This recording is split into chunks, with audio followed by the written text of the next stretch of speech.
All right, guys, welcome to Coach's Corner. This segment of Coach's Corner will be dedicated to interviewing for those guilds. Now, over the past year, we've done a numerous amount of interviews. A lot of them were with Death Jesters. We did some mock interviews as well for people. We've done them for potential apps here as well. But we have a four-part segment between our blog, which I need to finish up and write up again, and our streams here about how to find that perfect guild. The first one was really about how to find and search that guild. The second section last week was how to apply for that guild and writing out good applications, what to do and what not to do. This segment will be really dedicated towards finding that, for interviewing correctly, how to interview as well as you can, tips from you guys, things not to do during interview, how to really prepare yourselves for an interview. And then the last segment, which will be in a couple weeks, probably after BlizzCon, trialing for that perfect guild. That'll be the last segment of it there. So, interviews. Why do we interviews? We do interviews for a number of reasons. It's really to weed out people. Interviews. You guys interview for your jobs or whatever else you guys have. Laptop here. Intimidation is your best friend in an interview. Not exactly. Not exactly. A lot of interviews, and this is a quick tangent here, because Hipstock interrupted me. A lot of interviews, they're really good once they're just a one-on-one dialogue and you're chatting and you're very comfortable in that interview. But interviews really weed out people that don't need to be there, that have great resumes, but they don't know shit, or people really exaggerate their interviews. People will, so not interviews, their resumes. They'll put on things that you'd say they went to school for their masters. They, never completed the undergrad or whatever. They have a degree in the completely wrong field. I'm not sure why people lie, but people lie on their resumes all the time, and that's fine-ish. But interviews really weed out people that should not be there and are not great for the company. In the same sense, team sports. Professional athletes are interviewed for positions as well. Coaches are interviewed for positions, raid leaders, guild leaders, whatever. And here, you play a work up to $50 a month to raid. Okay, and I've said this multiple times. I will not accept an amazing DPS or healer or tank if they're a dickhole. If you're an asshole and you don't fit with my guild's culture, with my guild's team, my guild's attitude, I don't care. If you're Shuttle or Clipper or whoever, or you're this amazing player, but I'm not saying these guys are, because they're awesome guys. If you turn out to be a douchebag or you just don't sell our reputation as best as possible, you're not worth it. You're not worth the drama, the headache. I haven't get enough headache, enough stress being a GM of a guild, but to add that to have another shitty app that thinks he's top shit warlock, not going to happen. And I've cut a lot of players. I've cut a lot of good players over the years, a lot of warlocks. Even recently, that were just, you're not a team player. Yeah, your DPS is awesome, but we're done. We're done having a headache with you. Yes, and yes, exactly. So, with interviewing for guilds, let's say you're interviewing to a guild, and I'll use my guild as an example. I know a lot of you guys will learn from this, and a lot of people are, are watching the stream just to really, how to interview better. Do your prep. So, you're interviewing for a guild like you'd be interviewing for a company. Do your prep. Know what the guild's all about. If you ask me a question, and I often encourage to ask questions. If you ask me what my loot system is, you've done no prep. So you've gotten past the application, stage. You've gotten past the whole, vetting stage initially, and now you ask in an interview what kind of loot system to use. Not exactly the right time, and you should have done that kind of prep a while ago. If you ask them in an interview whether they're a 25 or 10-man guild, probably didn't do your research either. You definitely want to do as much, potential research as you can. Know who their raid leaders are, know who their best healers are. When you submit logs, for example, so when you apply to the guild, you want to research their players too. So who do we have online right now? Here, we have a couple of our hunters. So let's say you're a hunter applying to our guild. We have a crap ton of hunters, and it's pretty solid ones at that. You'd have to know what Natsu, Central, and Ganner are doing in terms of damage on their mythic encounters. Know what their job is, Siegecrafter belts, whatever. Iron Juggernaut is a great example of single target damage. Know what they're doing. Look at your logs. And if you are blowing my hunters out of the water, then you know you'll do well. But if you know that you're not going to compete with similar gear levels, probably won't work out too well. Again, that is doing your research ahead of time. But yeah, plan your interview like you do any kind of job interview, right?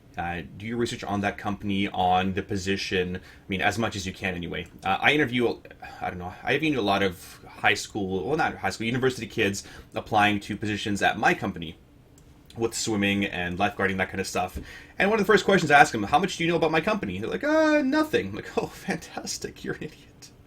And yes, they're young, and a lot of them haven't done interviews before. It's not interviewing for McDonald's or Tim Hortons or whatever. But if somebody that has done their interview, good. Right away, I'm like, okay, good. This one's done their research, right? They know about the company, that it's a private company. We've been doing this for 20 years. Great, fantastic. Now I will listen more carefully to what you have to say and to your answers, rather than you being a little dumb shit. Most recently, I interviewed somewhere between a cross of Napoleon Dynamite and Beavis.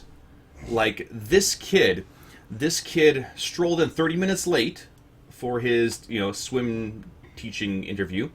30 minutes late. There's a dry portion and an in-water portion. He totally forgot to bring his bathing suit, to show us what he could do in the water. But yeah, he showed up 30 minutes late, dressed in his, jeans, Vancouver Canucks hockey jersey. The one guy came early, so I made the early guy go first, and the guy that was late, 30 minutes late, I told him just wait 5-10 minutes in my office until I was ready for him.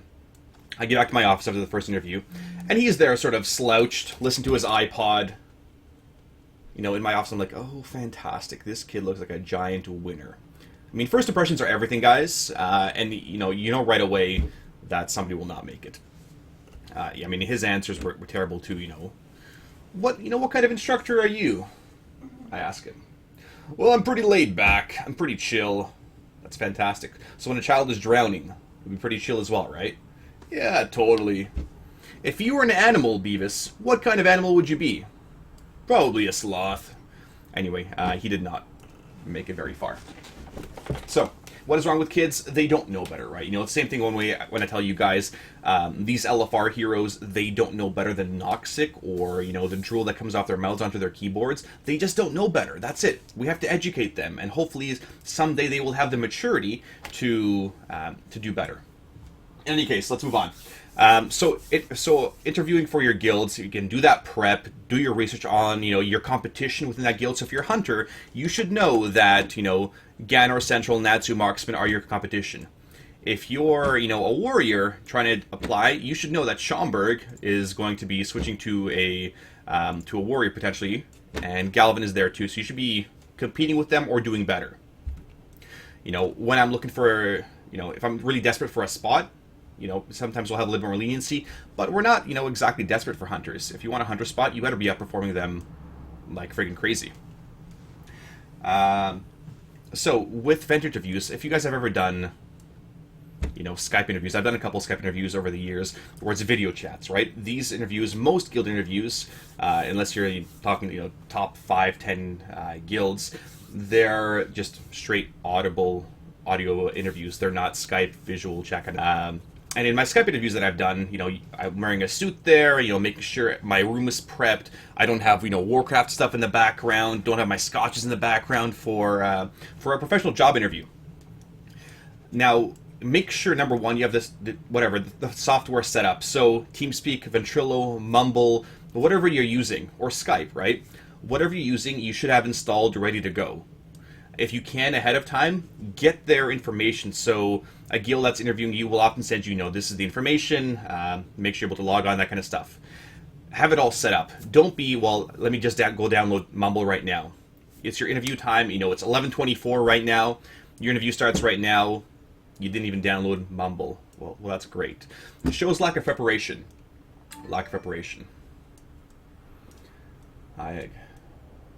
Please snap. Yeah, no pants. Do wear pants for Skype interviews. Yes, please do. But no, have the software ready to go.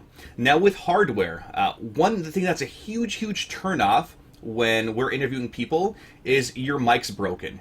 your mic's not working, you don't know how to set things up, you don't know what a push to talk is, like you just don't know. You haven't done your prep beforehand, and you're wasting everybody's time. Again, if you can't prep for an interview, who's to say you'll do any prep for, Mythic Encounters? We're looking for solid raiders, not just a bunch of people that'll wing it. And winging it is fine, in normal encounters or heroic raids or whatever. But in Mythic, there is a lot more, a lot more work done, a lot more effort. So get your shit together. Test with a friend, if you can, mic levels, how well you can hear them. Is there any static in the background? So, if you have distractions in the background, sometimes I have Drea, sometimes I have the dog, distractions in the background, and that's fine, right? They're around, they're part of my life, fine. Good. But with them, sometimes you can, ask someone to leave the room or whatever. If you have a giant fan blowing in your direction, make sure it's not too audible on the other side. So have your friend test it out. What else? Again, if somebody's doing the dishes, if your mom's yelling at you, try to, let them know ahead of time. Like when I was living with my parents, I had a job contract back in Ontario, and I was doing an interview from my computer. I just said, don't make sure nobody bugs me for the next hour while I do this interview. Let them know ahead of time, right? Like, hey, you're doing something really important. You're obviously not fapping. Tell them, not to bug you because it's a job thing, whatever, team sport, whatever you want. Before Shu flies across the screen, she's got her headphones on. She's totally fine. So, have that stuff ready to go. Test it. When I did my Skype interview, good backgrounds, volume qualities. I tested my settings with Dries. Make sure it's all nice and clear. Now, quick little story about me. My very first time logging on to, I think it was TeamSpeak, I had no idea how to use a microphone. I was one of those noobs that had no clue, and it was an honest mistake. Now, when I see people using microphones, and my Saveria headset does have a microphone, it pulls out like this, right? Most headsets are like this, you keep it over here. My very first one, I had it right here, right in front of my mouth, because that's what I thought all headsets were used like, right? But if you have a headset in front of you, or your mic in front of you like this, you'll be blowing on it a lot. Like, every time you exhale, it's massive blowing out. You need to know that that's how it's going to affect you. So a lot of these programs, Mumble, TeamSpeak, Ventrilo, whatever, they can give you test settings so you're able to hear yourself talk. Because if you can hear yourself talking into your mic like this when you're friggin' eating it, when it's up your nose or whatever in your mouth, then you'll know that you will not be hearing very well. You'll not be, heard very well because of the massive sound and wind coming into your microphone. Again, fan background, don't have any distractions here. But do your research, be prepared, know your stuff inside and out. Depending on what you guys are interviewing for. Let's say you're interviewing for, a top 500 guild. A top 500 guild is a lot different than a top 50 or a top 100 guild. A lot of the same similar qualities or whatever, but they may be a little bit more hardcore.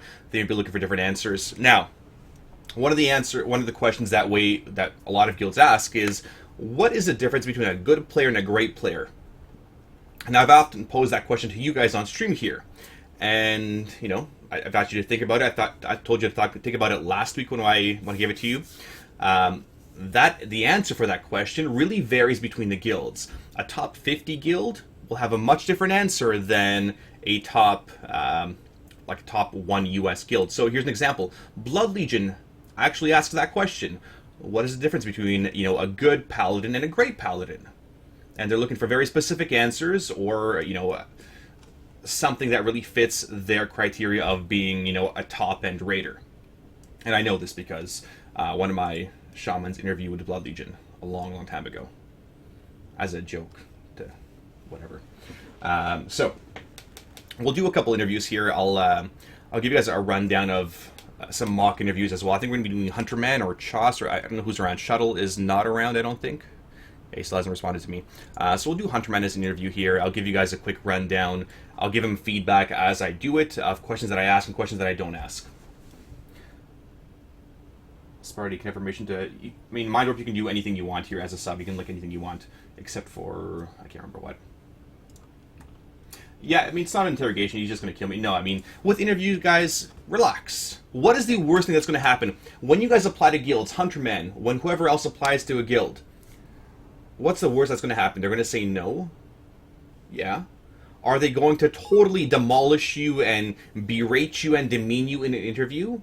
Well, if they do, that's not the right guild you want to be in. Like, fuck those guys. Nobody should be treated like that anyway, right? Why would you pay $15 to be demeaned and, you're a fucking idiot. How could you not know those warlock questions? You're a moron for even applying to the guild. Why did you even, bother asking the time? No worries. Instead. Yeah, no worries, Shadow. No worries. Yeah, and I'll give you guys a couple examples of really good interviews and really bad interviews. When I ask, here's another example of interview stuff and doing your proper research. So let's say Hunterman is, and he's the person we're going to use here. Let's see, we're going. Probably. Okay. So let's say Hunterman is applying to my guild. Let's say he's 12 out of 14. So he's killed Siegecrafter. He has not killed Paragons. He has not killed Mythic Garage. But he's applying to my guild, which is 14 out of 14. Okay, cool.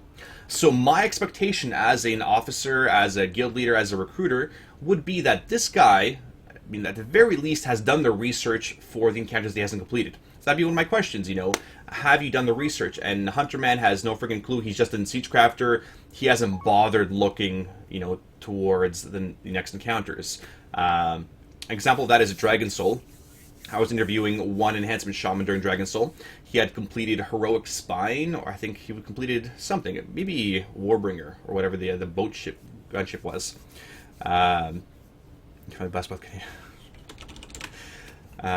So he had done that one at least. And I asked him, he was like, hey, have you done the research on the encounters you haven't completed yet? Madness, Spine, whatever. He's like, yeah, totally know them inside and out. I'm like, okay, cool. So tell me some of the differences between normal and heroic madness of Deathwing and Dragon Soul. Just tell me any of the differences. And I asked him the question, and he's just all quiet. Okay, maybe he got disconnected or something. So I asked my officers, did you guys hear the question from me? Is it on my end? He's like, no, we totally heard you. So I asked him again, hey, did you hear that question? Because sometimes they don't, or for whatever reason they got distracted. Did you hear that question? No response. Still nothing. A minute later, like, this guy, maybe he died, maybe, he got swatted or something. I don't know what happened to this guy. Maybe he had a real-life emergency. Maybe. A couple minutes later, after a complete silence, we're like, hey, have you heard us? Nothing. He logs off Ventrilo. Completely logs off. Like, okay, well, I guess that's the end of the interview. It's the equivalent of you guys being there in person in an interview, and they ask you, so what are your qualifications of this job? And you just look at them. Like this. Just look. Staring contest. And then you get up and leave. Like, what? A simple question. It's not, we're not asking you to fuck your sister or telling you to go fuck a goat. I just want you to, what are your qualifications? You said you know those encounters. Tell me. People often, like, when I ask questions like that, they Google the answer. Like, you can hear them quickly. Dragon Soul, differences, heroic. Better read it on Icy Veins really quick so I don't embarrass myself. Again, not a great interview. Not even Googling Lindorn. He was just gone. So he never came back. A couple months later, a quick little tangent. A couple months later, I see him outside Dragon Soul because I'm sitting out for an encounter. I see the same dude. Same little enhancement shaman. And he's like, hey man, nice gear. I'm like, do you not remember me? I'm thinking in my head here. And he's like, yeah, and I tell him, thanks. I got, pretty good gear, solid guild. And he's like, hey, can I apply to a guild? I'm like, what? Does this guy not remember applying to my guild 3 months ago and leaving the interview? Did he sell his account? Is his memory that short? Maybe. I told him to apply again because I was just curious if he ever would. But he never did, unfortunately. Okay. Yeah, it was a great interview. Anyway, so we're going to start up an interview here. I'll give you guys a quick rundown of how we're going to do it. And this will be tailored towards, a top 100 guild. Maybe not all the questions we cover in an interview, but more personality-oriented, not too technical-oriented. So here's the thing. When we have interviews, I'll have, a couple officers, myself, senior members. Everybody's welcome to listen to the interview or ask specific questions or whatever. I have some people that are tech-oriented, so I may not know all the warlock things, or all the druid things, or all the priest things. So I'll have one of my senior people of that class ask specific questions, so they know, that they know the difference from their ask to their face, right? They know their stat priorities, very basic stuff. I can look up very basic stuff myself on ICBase and MoChamp, talk to other players, but really, really technical stuff. When they would, pair certain abilities, what their thought processes are, whatever. With someone apply to a guild and yell at me, whispers, apply again. Yeah, I mean, it happens. It happens. Okay, so, Hunterman, let me, Hunterman, before we get started, can you send me your logs? Let me see if it's on TeamSpeak. He's on TeamSpeak, correct. Yes, send me just your guild's logs or whatever, just so I can give you a quick reference point of where we cover these things. Now, typically, and I have Hunterman's old app here, I think. I'll go pull it up here. Go find it here in my forums. 2, 3, 4. We have a lot of apps since then. What the hell? No, we couldn't have this many. Do you want just the more recent? Yeah, just give me the most recent log or whatever.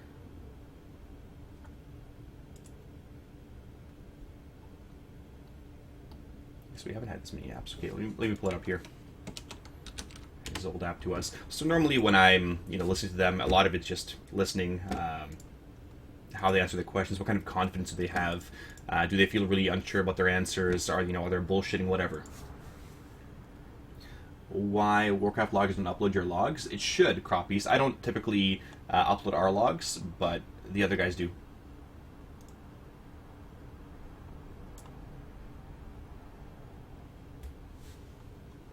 How to set up logs for myself? Warcraft. We're going to cover that in a little while, but Warcraft Logs is the staple logging website. One of our coaches' corner will be directly, based on that, how to log, how to analyze log, all that stuff. The best DJ application was done in chat with Sparty, some imba who was no circus animal. He was, yes. I mean, some people refuse to do applications interviews. I've had people in the quote book. Rasmus, why don't you link it? Why don't you link the Maverick Hunter? There was a hunter that said, I'm too good to apply. I don't need, interviews. That's for, peons or, imbeciles, whatever. I'm a maverick. I'm like Sarah Palin kind of maverick. I'm trying to find this. One sec, guys. Oh, I read that on the forums. It was on, yeah, it was on our quote book, exactly. It was on our quote book. This maverick that refused to apply.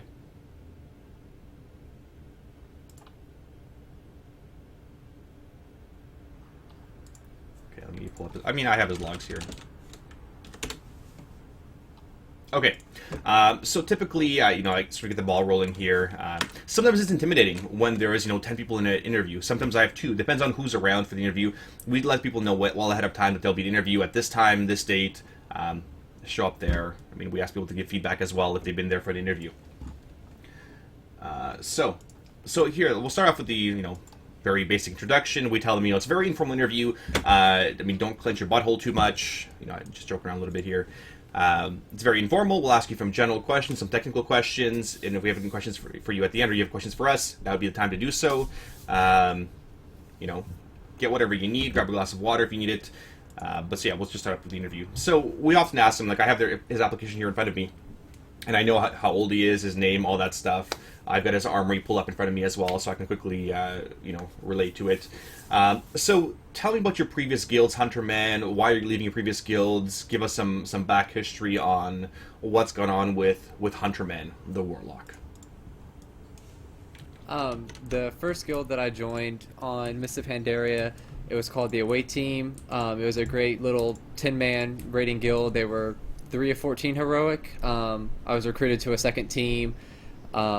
Joined the main team, did 4 of 14 heroic, and then I got a summer job that kind of forced me to retire, and so I kind of quit to look for another guild, because after that one, they kind of fell apart after I quit raiding, and they just stopped doing heroics. And then the current guild, I'll just say, I'll give the reason of leaving since it's a fake interview or whatever, but Metro was looking for a new guild because it wasn't as competitive as I was hoping for. It was a nice friendly environment, but it was just not as competitive. People were getting away with some laziness, and I was just looking for a more competitive environment of if you aren't doing your job, then you are sitting and letting somebody else come in and do that job for you, even if they are lower DPS. Okay. So while he's talking, I'm taking little notes just for myself to ask him follow-up questions. So he talked about his previous guilds, looking for a competitive environment. One thing he said, people are getting lazy, whatever. Fine. When you guys are talking about your previous guilds, don't talk about them negatively. When we talked about applications last week, don't say, my guild leader was a giant tyrant and, a dickhole, I fucking hated him, and we disagreed about shit all the time, and he was just, excuse me, he was just terrible. Just be careful of what you say, don't paint them in a negative light, despite, even if they were giant asshats, you would say, we had come to an impasse, they wanted one thing, I wanted a different thing, he says here you want a much more competitive environment, which is great. That's a good answer in general. So how competitive of an environment are you looking for exactly? So would be my follow-up question for him. I'm not looking for top 50 or competitive to just an insanely competitive guild like Blood Legion or Method or anything. I'm just looking for, if you aren't doing your job, then you're going to get replaced by somebody who will do the job for you. And if you just continue to not do that, then you will be permanently benched and you'll have to prove it again that you can actually do that job. Okay, that's not a bad answer. Not a super great one. There's certain things I'm looking for in that kind of answer compared to what Shuttle is looking for in his, or what Grift and Osiris might be looking in theirs. Permanently benching, I think that's a bit of a stretch. Again, just feedback, talking out loud here. He wants a competitive environment. Doesn't want to be top 50. Why not? That would be my thing. Why not top 50? Because we're a top 50, top 60 guild. Why wouldn't you want to be that much? Oh, question. Sorry, I wasn't. No, it's okay. I don't really want a top 50 guild because that is a lot of time to be put into. Good answer. Very good answer. Right now, and for me personally, I'm trying to find a job, move out, find my own place. So that's going to have a lot of personal impact on me, and that's going to take up a lot of my time, especially bartending, because that's a lot of nighttime, just doing a lot of 4 to 2 a.m. night shifts. And so it's like I only have 2 or 3 days of raiding, like a couple hours a day to really focus on raiding. So really trying to focus on raiding over a job is kind of hard. Okay, no, that's a good, answer to cover what he said there. Now, he mentioned the summer job earlier, why he left the A-Team Guild. Now, with bartending, do you see future scheduling conflicts? And I'm thinking ahead now. Let's say he's a great guy right now. How soon will I need to replace him? And, as a guild leader, yes, people are my friends here. We're recruiting for friends. But also as a raid leader, and I'm trying to manage the guild, everybody's a number. Every single person in the guild is a number. When do I need to replace them? That's sort of one really pragmatic way to look at it. It's a bit of a cynical way to look at it, but they're all a number. When do I need to replace them to keep the war machine running? So I look at, okay, so he's got a bartending job. Is it going to conflict with our schedules? We raid until 12:30. Raid 9:30 to 12:30, 4 days a week. It's Monday to Thursday. It depends on when he's bartending. So I would ask him, do you see your bartending job conflicting with the potential raid schedule? Applying for a bartending job right now, I can see if I can get a part-time job that would work Friday, Saturday, and Sunday. Okay. But there might be conflicts of if my boss calls in, is like, hey, you really need to work, or just something comes up that I have to do with my job. Okay. Yeah, that's not bad. Not bad at all. Awesome. So one of the next questions we're going to move on to is more of a personality-based question. Now, to give you guys some background on Death Jesters, we've been around, and this is, for those of you that don't know on stream, we've been around almost 10 years now. On Stormage, we're one of the oldest raiding guilds in the game. We're not high-end, we're not, super low either. We're competitive, and we're pretty happy with it. We have a great reputation. We have had a great reputation for the past 10 years of being good players, good people, just good people to hang out with. People are very helpful. If you message somebody in DJs, quick tips on something, you'd ask one of my raiders, Central, Ganor, Natsu, whoever, about a question about something. Even Schomburg. Schomburg is still online. Schomburg has spent, here he is, hours with some of you guys on stream here, just coaching sessions when he's been, free. We enjoy helping other people. We enjoy, building a better community. That's what the guild's about. Now, my next question is a bit more personality tailored. How often do you use, public chats? Example, general trade chat, realm forums. What kind of forums do you frequent? What kind of forums do you post on? I frequent the MMO Champions forum, especially when 6.0 hit, to kind of see some of the changes and some of the Warlock changes that people are posting about. Some of the top Warlocks, Spark Uggs of Aurelia, visit some of their forums. I rarely post or check out trade chat or general.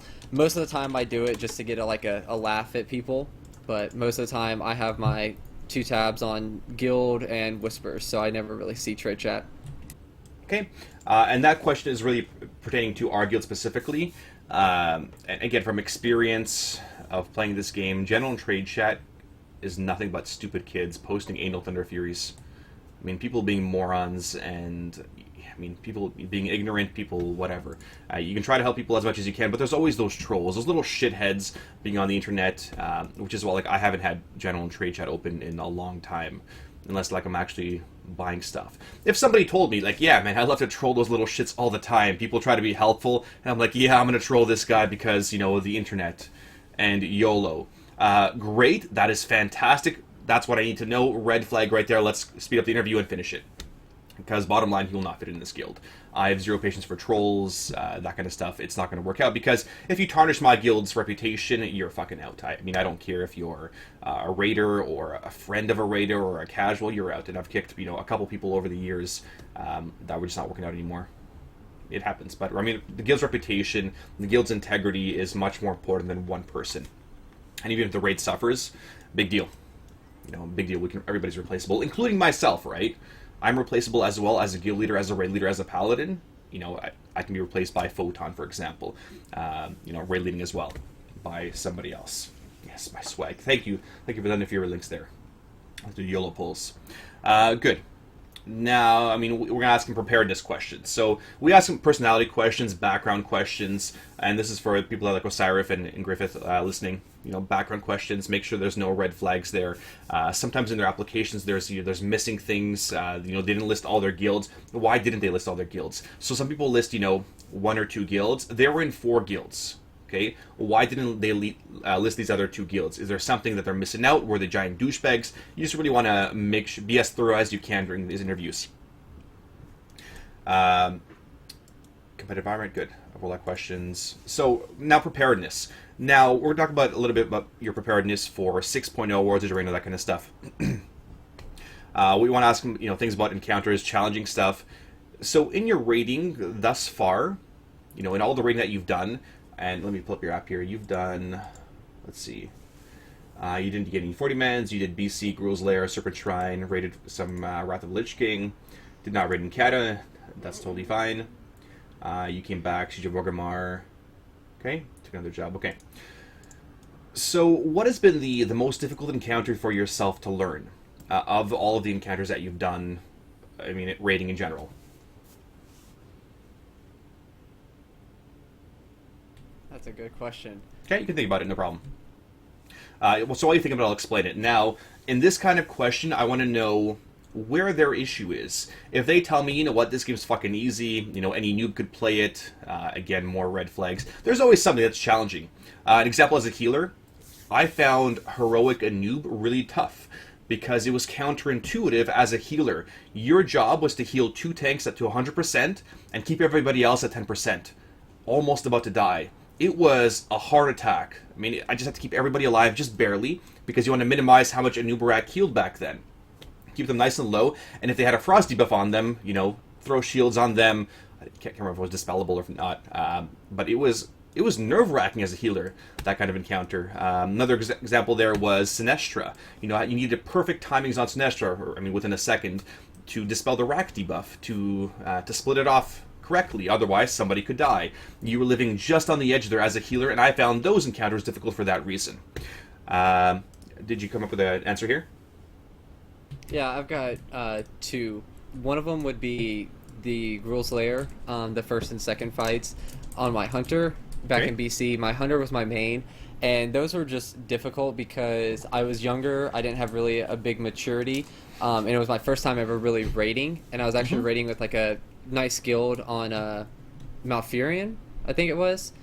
And so that was just, it was a test of how good of a raider can I be. I was talking to hunters that were in like bigger guilds asking for rotations, and so it was just like a much harder encounter for me because I'd never really done the raiding scene. And then I forgot to put on my app that I did Naxxramas tanking as a Death Knight, and some of those fights, I can't remember which ones exactly, but some of them were just more difficult because it had been the first time I'd ever been tanking.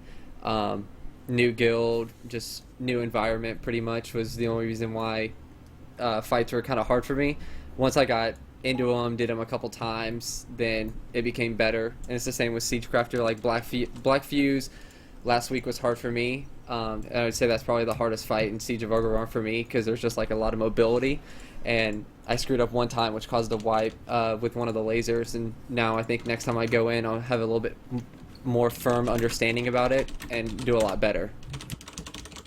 Okay, so tell me about this wipe. Now I want to know. Now he's intrigued me. A bit of a long answer there. I mean, you talk. I mean, DKs were face roll back in Wrath, whatever. But now I want to know about this Siegecraft wipe. So tell me about what happened with the laser. What caused you to wipe the raid? I mean, and just before he answers here, everybody makes mistakes, guys. I don't care if you're, who here, Lindorn, he's a great player, Cafe, Oath, Radiance, myself, Shuttle, whoever. Everybody makes mistakes. Some of them are raid wiping. They don't happen very often, as you're, more progressed, as you're more comfortable with the mechanics, but they happen. I mean, nobody's perfect. But do tell us how you magnificently managed to wipe the raid. So, God, it's funny. My bad. I'm like stuttering. I was focusing on crawler mines because the kind of LFR hero came out at me a little bit like mines over everything. I'm assuming nobody else is going to do it. I was out of position. I was too close to the melee AoE mines, and I forgot that the laser would lock on to one person and then it would switch to another person before it disappeared, and the laser locked onto me the second time and it kited back through the group and hit the melee, and that's what caused the wipe. Were you Demonology? Yes. Okay. So, I mean, number one, great answer overall. Demonology probably not the best spec there because remember, as raiders, we always assume those abilities will land on you. And of course, lasers only target the ranged, as a DPS and the healer. Only those classes. Despite him being in melee, he's still considered a ranged class. Demonology requires you to be a little bit closer to things to go blow them up. But because, Murphy's Law, whatever is, anything that can go wrong will go wrong. Well, laser targeted him. He cutted the laser, whatever way. So he was out of position. So, number one, he knows exactly what he did, that he was out of position. Demonology might not have been the best spec. I know when we were learning that fight about a year ago, Demonology wasn't that... I mean, it was okay, pretty decent on the crawler mines. But it sounded like some kind of strat discussion there could have been had as well to avoid that from happening. Because he said he assumed that nobody else would be on the crawler mines. A bit of a mental lapse, whatever. So, yeah, that's fine. He knows exactly what he needed to do to improve, right? Or exactly what he did to screw up. He didn't say, the crawler mines blew up because my other DPS didn't DPS them hard enough. Oh, so it's not your fault at all, why you're out of position. If he's, let's say, arranged, your job is to kill the crawler mines like the melee, and the crawler mine walks all the way over there, 1, 2, 3, 4, 5, that eternity, and then hits you. That crawler mine hits you, well, you know what? Whose fault is it? If he blames the DPS and doesn't blame himself, then he's kidding himself. He's not a team player. You fucked up. You know what? It is your responsibility. Yes, the DPS weren't DPSing as hard as they could. Yes, they're at fault too. But you need to learn to take blame. You know what? Who cares? You made a mistake. Big deal. Nobody's perfect. I mean, if he constantly makes those mistakes, that's an issue. But yeah, that's fine. Good. Now, so tell me what you did next time to improve from that. How did you recover from that catastrophic, raid wiping, embarrassing mistake? Do tell us. I talked to my raid leader about the potential positioning of where we were gonna be. We talked for a little bit, fixed the positioning, came back on the next attempt, downed them, and then next week we'll hopefully do another full clear, and then I will not wipe the raid. Fantastic. So he talked with his raid leader. Great. No, that's good. I mean, talked to the raid leader, made some adjustments. I mean, depending on what he's doing there, but good. Yeah, that was good. So that's how he recovered from potentially bad raid wipe or bad raid night. He wasn't down all himself. I've had some people that, you know, they make a mistake, they wipe the raid. I'm like, hey man, you fucked up there. You know, I bitched them, you know, for not admitting their mistake, for not because I know, like, I can see through the videos, I can see through logs who stood in shit, why they died. You know, as a raid leader, as a guild leader, this is a bit of a quick tangent. I know exactly why you died. I know exactly how you died. I know exactly what you could have done to, you know, make sure it didn't happen. Because every death is avoidable. Every single death. Okay, guys, every single death is avoidable. Don't let anybody argue that. And it's no. When you know, I ask somebody why you died. Why'd you die, man? I just need to know. You're out of position. Great. I mean, if you told me I was out of position, I'll make sure it doesn't happen again. Done. Conversation is over. But if you tell me, you know, like, I don't know why I died, or you blame somebody else, that is a whole lot of bullshit, and I know that could have been avoided. I know through better thinking, through better planning, through better raid awareness, all those things, your death would have been completely avoidable. Good. So, moving on to next question. So, let's talk about more preparedness. So we go through maybe some encounter-specific questions. You know, what would you do on, you know, on Garage? So, I mean, think if it's 5.4 or 6.0, the question might be a little bit different. It's 5.4, 6.0, yeah. Let's talk about a little bit about World of Draenor. So, tell me a little bit how much prep you've done for World of Draenor. Have you done any? For the encounter specifically? For the raids in Warlord of Draenor, Yes. I played beta for like 2 months, got to level 100, did some mythic testing, did some normal high mall testing. My Battle.net launcher has been bugged recently. It has not let me update or download the beta, and I have tried everything to fix it, every website, every possible thing, so I haven't really been able to get on beta to test anymore. I've been trying to talk to people, but I will need to do a little bit more research after they've done more tuning and check out the fights and see how they are. Okay. I mean, that's not a great answer, not a bad answer. So this Battle.net launcher. I mean, he's done mythic testing great, normal testing great, so very, very vague answer in general. He said the Battle.net launcher is broken. I mean, is that an issue for a lot of people that the Battle.net launcher is not working? Is it just you? Is it, you know, the problems between the computer and the chair, or what? I think it's a lot of people. It will not update. Like, I just cannot get it to do anything. Okay, so you said okay, it's not that they really harp on you, but you think it's a lot of people. Do you know, like, are there logs of, you know, are there a lot of posts on the support forums of people's Battle.net launcher not updating? Have you tried downloading the game itself? Or, like, I've had issues with Battle.net too, and I've copied the game off of Driaz's computer to my own, and that's how I had to fix it, because Battle.net was being stupid. Have you tried reinstalling? Yes, I have tried reinstalling. I cannot copy Game Over because I'm the only one in my house that plays WoW, and I don't know anybody else here that plays it. I've looked on the forums. There's just nobody has a solution for it, I think. Okay. Not a lot of confidence in that answer, but okay, we'll move on. Okay, so moving on to, you know, specific. So you said, you know, did some mythic testing. What bosses have you tested on mythic or normal or heroic Hymal? Let me look real quick. We did Gruul mythic testing, Flamebringer, Yeah, Gruul mythic, yeah. Flamebringer, and I think we did the Butcher, Kargoth. Yeah, Korag. Oh, Kargath, yeah, Kargath. And then Korag, also on Mythic, and the twins. Okay, sounds good. So he's done some research. I would love for him to have known all the encounters. You know, he's seen all the Fat Boss videos. He's seen, you know, whatever other videos are out there. He's talked to warlocks. I mean, number one, experience yourself is absolutely key. I mean, that's the best kind of experience you can get, rather than just watching videos or learning strats or, you know, reading them or dungeon journals, whatever. But he said he's done some of these testing. So here's an example: a great warlock encounter. Tell me, as a warlock, why warlocks are really good on Korag, Korag and Heimal. Put my dungeon journal again for you guys. On Korag and Heimel. Tell me why warlocks are great, and tell me how you would utilize a warlock and what spec you would be for Korag, or what talent specifically. Okay, Korag warlocks are amazing because of our absorbs, and warlocks are mainly used when he goes into his ad spawn phase, and he creates the little vortex around him, or the beam. A warlock can stand inside of there, take a lot of punishment, absorb a lot, so that way he can soak the balls that fall from the ceiling.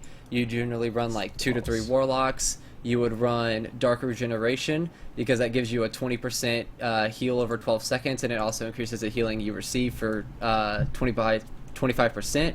Mortal Coil, because that gives you another 11% heal. Sacrificial Pact, because that gives you a nice big shield. It's 20% of your pet's health for 400%, like times that. And yeah, those are the specs that you would use. Okay. So he knows that on Korag, for example, and he was talking about the phase. For those of you that don't know Korag basically is a melee and caster-centered encounter. As casters, you will never, I mean, mark my words here, you will never ever really see yourself on the meters. He has a magic damage shield. As casters, mages, shadow priests, warlocks, you do damage to his shield. Once you break his shield, he transitions to the next phase.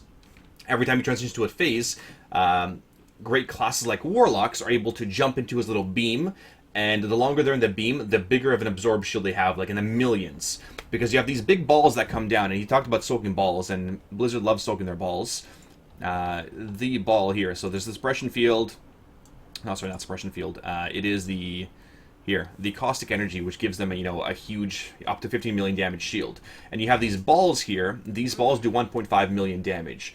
So without this shield, he would not be able to soak balls. And Why as are you talking about balls so much? Stop talking about balls. And as a warlock, he needs to soak as many balls as possible before his shield expires. So he needs to know, as a warlock, and my expectation would be, he knows what talents to use, he knows why he's using those talents, and he doesn't blindly, listen to Spark Hugs or whatever. Not that Spark Hugs is the wrong resource here, but he needs to know why he's using certain talents for maximizing absorbs. I think he mentioned Mortal Coil. I can't pull up a Warlock talent calculator right now because the Armory one's broken. Mortal Coil is an instant that gives you 11% health. Let me switch over to my Warlock really quick here. It's just another heal. Drea is not drunk. No, she's not. Yeah, I mean, those heals are beneficial once you're inside that shield, but I mean, I don't know if that's... See, I can't remember offhand, but I'm not sure if that is broken down, because you get 35% less, or 65% less heals when you're inside that absorb shield. I'm not sure if the Mortal Coil is a full effect, or if it's scaled down as well.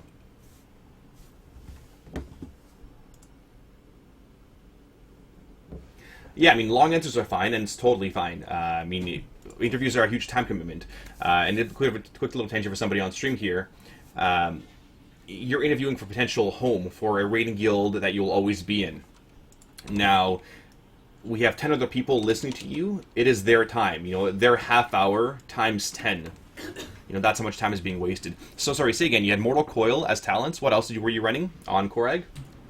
Dark Regeneration, because of the instant heal and increased healing received, and Sacrificial Pact, because of the shield that you get.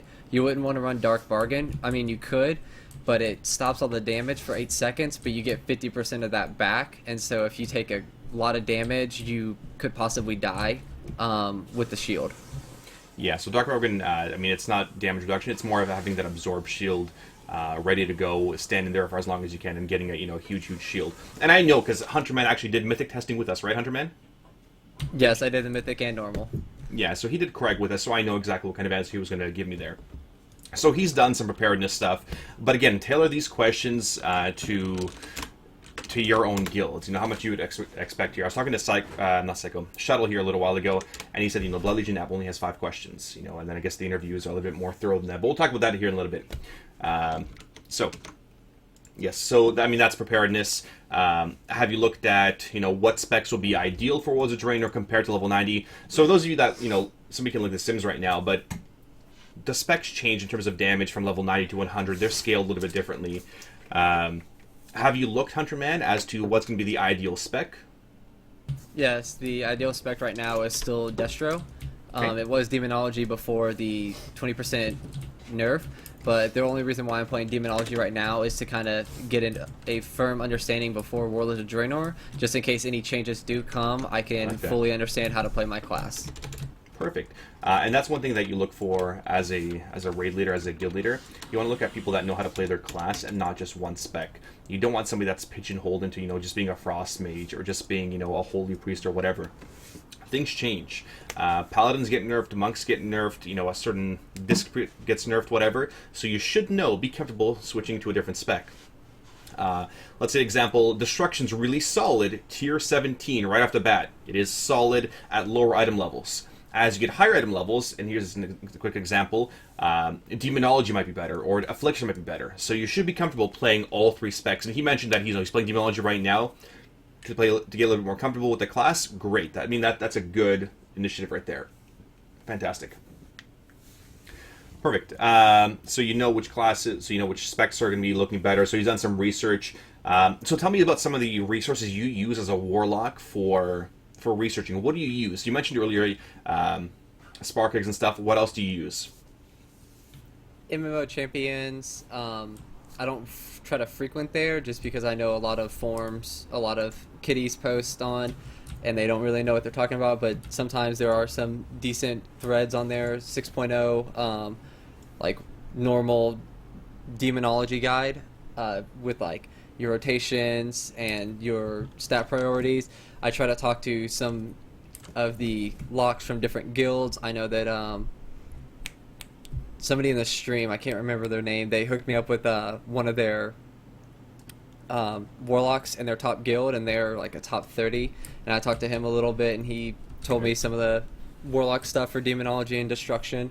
I try to mostly use a lot of personal experience from other warlocks in top guilds because they're the ones doing all the testing, and sometimes they don't post.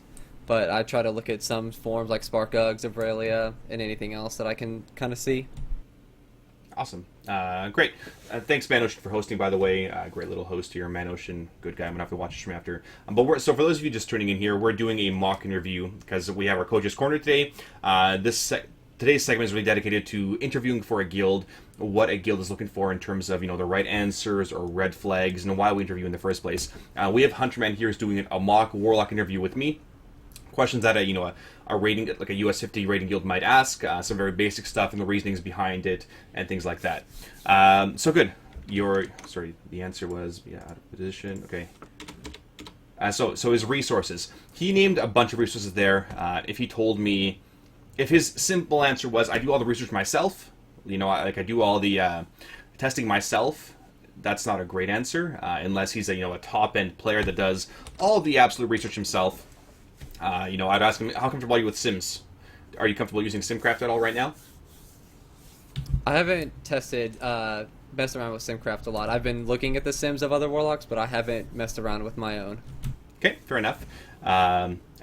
Having the ability to use SimCraft really well often helps a lot of players, but it is, it's harder to learn, but it is a great tool to use out there. Now, he mentioned he talks to a lot of warlocks, which is great. Those top players are a great resource. Now, I always tell you guys on stream here, look at players that are better than you. That's how you improve. I look at guys like Shuttle, like the Aladias, like Dell, the paladins that I frequently talk to. Well, mostly Shuttle and Dell and a couple others. But what they're doing, what their thoughts are on something else. I don't ask them, hey guys, how do I play a paladin now? What's changed in 6.0? Tell me how to play. I ask them more talent-specific questions, or what their gearing thoughts are right now, or their gemming thoughts. Are they changing anything around? And the reasoning behind it. They're a good resource. They're a trusted resource. And I know they're not just some giant derp tot in trade chat that follows Noxic. Again, please don't use Noxic. So good. I mean, he uses a bunch of resources there, and he's got reasonings why, which is fantastic. Perfect. Now, I mean, if you're, and this is to the other people, we can always ask very basic Warlock questions. So I'll ask you a couple of basic Warlock questions here, and usually we start off with these ones that are really simple, really simply to get them out of the way. Tell me, let's say you're playing Demonology right now, right? Yes. Okay. So I've got your armory pulled up right here. And tell me a little about your stat priority as a Warlock. As a Demonology Warlock, rather. Right now it is Mastery Haste Crit. Because Haste is just a stat, like a just static priority. Crit gives you a chance to have a crit, but Haste will just give you a flat bonus. Mastery, just because Mastery is really strong for Demonology, because your pet does a lot of damage for you. And then Crit, because it helps my Soulfire. My Soulfire does more damage based on my crit. Okay. So in that kind of stuff, we want to make sure. I mean, if I have a Warlock next to me that understands, they would be asking more Warlock questions. I want to see how much confidence he has in his answers if he's unsure about something. I'll ask him things about his armory. This is basic stuff too. I mean, you look at their armory, that it's advanced. Make sure they have all their shit enchanted. Those are very, very basic things. Quick question for Hunterman. Why isn't your enchanting fully 600 right now? It's at 265. I have not had the gold to do it. I have not been lucky with gold like some other WoW people. I've been trying to get help with it. I've been looking at WoW Professions to do it, but with the personal life of bartending and stuff, I haven't gotten a chance to really sit down and level it all the way to 600. Okay, so tell me how much gold you have right now. And this is a question that I would ask in an interview if they give me that gold answer. Right now, 21k. Okay. And roughly how much does it take to level enchanting? I did 1 to 265, what I'm at now, with about 10k. So I think about another 30 to 40k would get me to 600 comfortably without having to farm materials. Really? And I mean, this is just... I wasn't aware that it would cost that much to level enchanting to 600. I know a lot of players, on Stormrage 2, they sell profession kits for leveling, all those skills to 600, whatever. And I mean, some people don't have time to make gold fine, but I was just more curious as to why his gold was a little bit lower. Okay, but fair enough for now. Okay, cool. So oftentimes when somebody gives me a gold answer, like he said, it's time commitment. Like he's got his bartending thing, he's got his work that he's been doing. Yeah, I mean, it's time. Like it's a time commitment, which is, it might be a bit of an issue here if he doesn't have time to potentially farm his own materials or do double garrisons. So an example is in Death Jesters, we want people to have an alt ready to go. Make sure that alt is fully geared, and you'll be using your alts as as a second resource and as a potential second person. Does he have the time to potentially get use an alt? I don't know. I don't, because 10k I might get 85 mats. Interesting. Why do professions matter? Great question there from Luna. Why do professions matter as if the bonuses are incomplete and then you have garrisons, right? That question is more, the answer to that is a little bit more completionist. How much time and effort is somebody willing to put into their character? Do they just not give a shit? If somebody that doesn't give a shit, if somebody doesn't have, let me pull this up again, things maxed out here, let's say they're not running all the glyphs, those are questions I would ask too. They may not put in the effort for rating, right? I want to see somebody that, here's an example. Somebody that I'm looking forward at, somebody that has a ton of achievement points. Not because achievement points make you a great player, but because they put a lot of time and effort into their account, into their character. They care about it a lot. Not saying that Hunterman doesn't. He has 7850, but I think he's coming back after a long time, so he doesn't have a lot of achievements anyway. People that have 18,000 achievement points, 19,000, they're doing a lot. And it's a good thing, because I want people that are not just raiding, but doing stuff outside of raid, being more, more complete guild members. And that'll be my next question to Hunterman. So what else do you do, Hunterman, besides raiding? Besides bartending and, mixing drinks for the ladies and raiding, what else do you do with your computer time, for example? Sometimes I try to stream. It hasn't really worked out right now, but I do kind of stream sometimes some of my raids and stuff. I do play some other games. I've been playing the new Civ 5 a little bit in my spare time, or then not Civ 5, Civ Beyond Earth or whatever. But really, with my computer time, I'm just using it to try to find a job. Really. Okay, no, fair enough. Fair enough.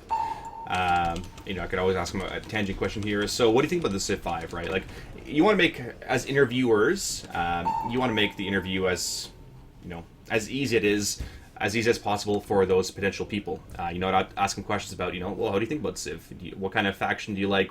How much time have you spent on it? Give me an answer for that. On the new Civ, let me look at my hours. I have 8 hours into it. I'm on my second game on the second easiest difficulty. I like Civ because it kind of reminds me of raiding. There's not one set in stone way to do every little thing. You can take multiple routes and achieve the same thing, or you can move this guy here instead of here, and you can increase your city takeover power by 30 or something. Nothing is set in stone. You can always change something to do better or to do worse, and then if you do worse, let me not do that again, let me try this instead. See, I like that answer because he sort of applied it to Warcraft and raiding and that improvement attitude of, things are always in flux, they're always changing, how can I improve those things? Which was, he took it back to Warcraft or, to a raiding very well. What does he do with his online time besides raiding? Don't answer porn, don't answer stupid things like that. I go to my free cams all the time. I've spent a lot of money there. We don't really care. That goes without saying. Sure, you do whatever you want on the internet, but it's not really time and place for an interview. Unless you're applying to, I'm trying to think of a really immature guild. I can't think of any really immature guilds without, really being mean to guilds. But unless it's playing to one of those guilds, you don't include that kind of stuff. You're fapping, whatever. Just don't. Okay. So I'll ask him questions. Here's another question I'll ask him. What about attendance? So we have a question about, what is your attendance, just to sort of, just to see what they're going to be like. Let's say in a 30-day period, Hunterman, what is your attendance like, percentage-wise?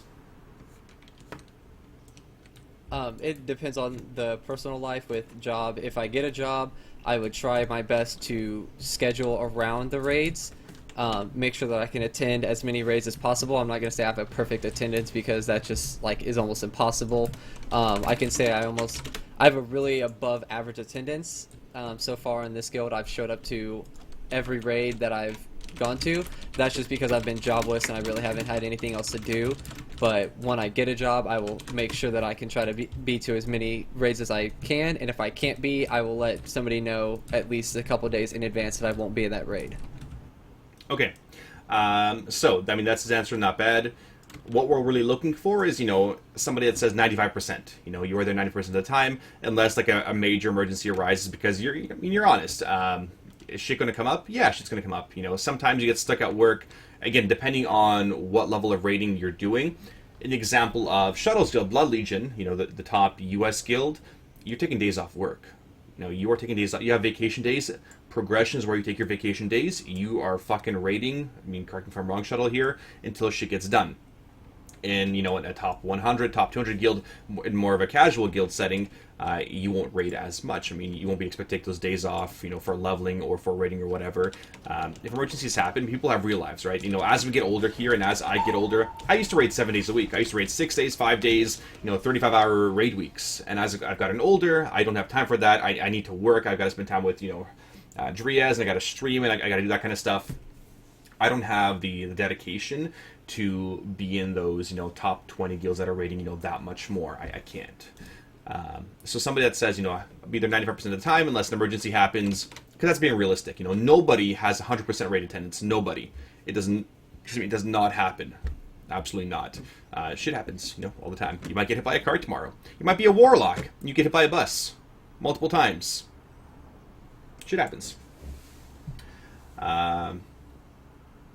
Every area that he's gone to? Yeah, okay.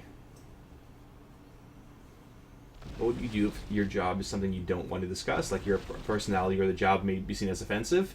Well, I mean, that's a bit of a tangent here at Cafe. We ask for your profession on your application. I want to know what you do. You know, whether you're a student, whether you're, you know, I don't care. Like, I don't exactly need to know what your specific profession. I don't need to know what your company is, what you do there. But I want to know what your rough profession is in terms of, you know, what kind of time commitment it is. If you're, you know, let's say a firefighter or a paramedic, I know you'll have a rotating schedule, and you'll likely have scheduling issues, which is, I mean, you shouldn't be applying to the guild in the first place. But I mean, it depends on the job. If he's a bartender, I know he's going to be working late nights, which might be a bit of an issue for my guild specifically, with attendance and all that. You know, I've had people, I mean, people that don't want to list a proper profession. That's fine. You can always put it on the application. I'd rather talk about it in game. I've had strippers apply. I've had, you know, other streamers apply. That's fine. Like, they're private applications there for a reason. We don't post our applications privately or publicly.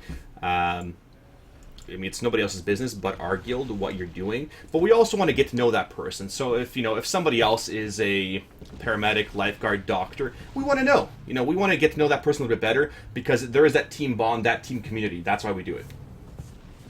Excuse me, Sparty, I haven't missed a raid yet. Yet. Keyword yet. And Chaucer, you're a warlock, so careful out on the street there. Very careful. Yeah, I mean, dancers, whatever. Yes, thank you, Shuttle, for the picture of the Blood Legion bus. Perfect. I don't think you should ask about hobbies outside of Warcraft. It should be irrelevant. All you need to know is the first person who can make the raid schedule. I disagree there.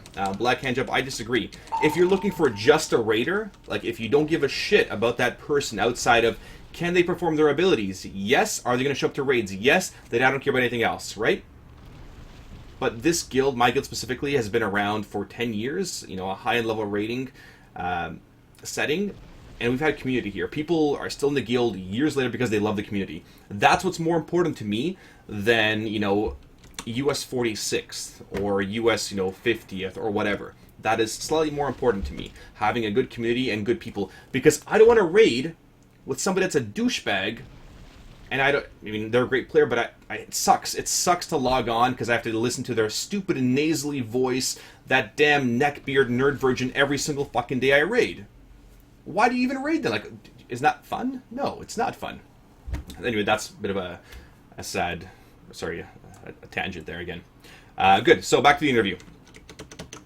What else do we want to ask? We typically ask personality questions, again, class-specific questions. We ask them about stat priority. You know, we ask them about glyphs. You know, what glyphs would you change out, for example? Here's an example. What glyphs would you change? I don't know, I'm trying to think. For Garrosh, right? For Garrosh, how would you change your glyphs for that one? Or give me some encounters where, as demonology, you would change your glyphs.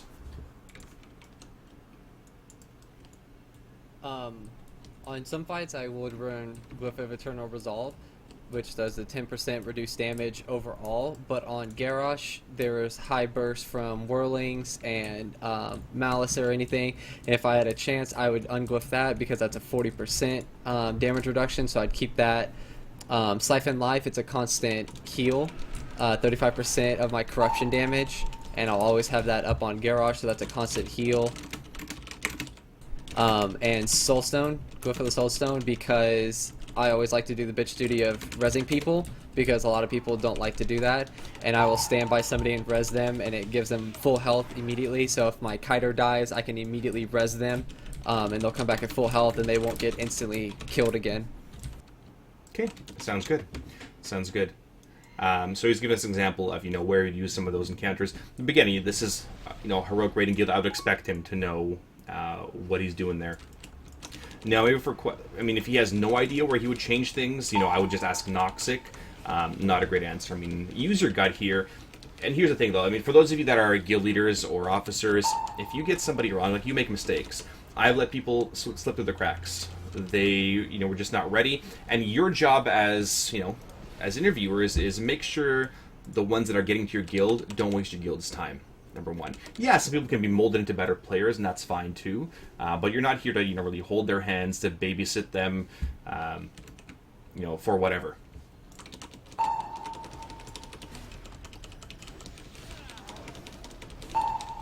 That's good, Trixie. Very good. Thanks for subbing. Fifth of Power. What does Sparty have against neckbeard nerd virgins? I just like being sarcastic. Like I really don't give a shit. Fifth of Power? Is it Fifth of Power? Fight the Power? It's Fight the Power. Apparently I cannot pronounce things. It's Fifth of Power. Thank you, Fifth of Power, for subbing. Much appreciated and welcome. Fifth of Power. Also like iMagpie, that hunter pet.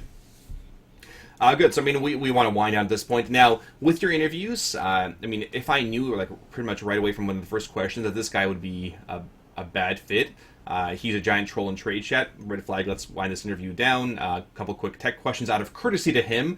I would ask him a couple of quick questions. What's your stat priority? What's, your outlook on World of Draenor? What do you like? What do you don't like? There's a ton of questions you can ask. If you guys want, potential list of questions I've asked people over the years, and they change depending on the mood or the class as well. Tanks, I'll ask a whole different slew of questions. Healers, same thing. As a healer, a great healer question would be, how do you prioritize your heals? So what is your thought process when you are using your heals, and how do you, who do you heal first, right? How do you prioritize who's most important? The most important person in a raid, your cooldowns on them, that kind of stuff. So, simple stuff. A tech question for a warlock would be, when do you use your Dark Soul, right? Give me an easy answer. Well, that would be when your Bindings proc, right? Use Dark Soul when your Bindings proc on Destruction. You change talents around. Kil'jaeden's Cunning got nerfed as well, as Sparty found out recently. So you tailor those questions to each applicant. Do you have a list of questions on your blog? No, not yet, Mumbling Jones, but there will be up there. Great example questions for you guys. Now, there's a lot of personality questions there, too. You guys can just Google, interview questions. You can use those, but don't waste a lot of time with fluff questions. Like Hunterman. If you were an animal, what kind of animal would you be? Oh, geez, that's a... You know what? I really don't give... I'm going to interrupt you right there. I just don't give a shit about what kind of animal you could be. That is cool. Completely irrelevant. Like somebody asked here, I really don't give a shit. This is not... You're not applying for a job at Old Navy. We don't care what kind of animal would you be. We want to know what kind of player you're going to be, what kind of person, what kind of raider, right? What kind of work ethic you have, and how much effort you'll put into raiding and that kind of stuff. Let's say it's a higher-end guild. Could you take time off work to do progression, right? It's a wee turtle. Why is it a turtle?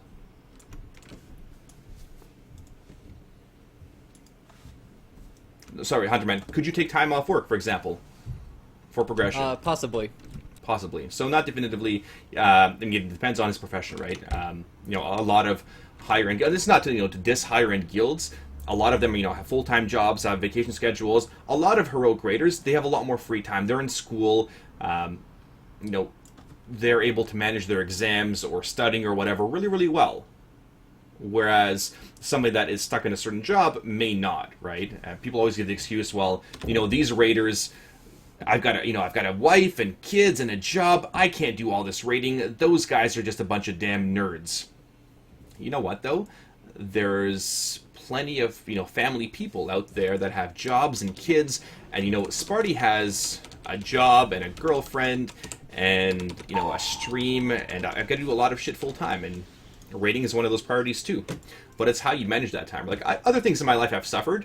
Like I haven't played any hockey since I've moved to Vancouver because I've been streaming. I've been spending time with Driaz. I've been working. I've been doing all kinds of other stuff. But I haven't enjoyed one of my passions, which is playing hockey, and I love hockey so much. So that's one thing that has suffered with me. I haven't ran as much or gone to the gym, friggin' ever. Since making some of those raid changes. So we want to see, what kind of fit that person's going to be in there. And this is a couple questions for you guys on stream here. The Lindorns, maybe the Shuttles. Okay, a couple of questions here. Yeah, go ahead and post them. So let me know what kind of questions you guys would typically ask in your, higher end raiding guilds. Give me just, some very general ones or basic ones or more specific ones too. I'll answer a couple more questions here that people had. Lagoni asked, what if the guild doesn't have the spec class you play? When you were talking about looking at how other hunters were doing. Well, that's fine. That's totally fine. You should know, and this is to Lagoni again, you should know how you fare compared to other ones. Because Warcraft logs now has percentiles, your EP bot sort of variant of how you're doing compared to other, hunters or warlocks or boomkins or whatever. Let's say you're doing, 300,000 DPS, this is 5.4 numbers, let's say you're doing 300,000 DPS.